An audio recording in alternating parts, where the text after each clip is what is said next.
আমার ছড়ার নাম কানা বগিচা, লিখেছেন খান মোহাম্মদ মঈনুদ্দিন। ওই দেখা যায় তাল গাছ, ওই আমাদের গা, ওইখানেতে বাস করে কানা বগিচা। ও বগি তুই খাস কি, পান্তা ভাত চাস কি? পান্তা আমি খাই না, পুঁটি মাছ পাই না, একটা যদি পাই অমনি ধরে গাপুস গুপুস খায়।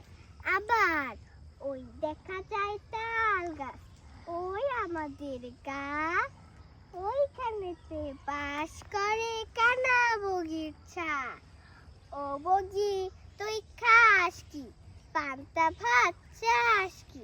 পান্তা আমি খাই না, পুঁটি মাছ পাই না, একটা যদি পাই অমনি ধরে কাপুস গুপুস খায়।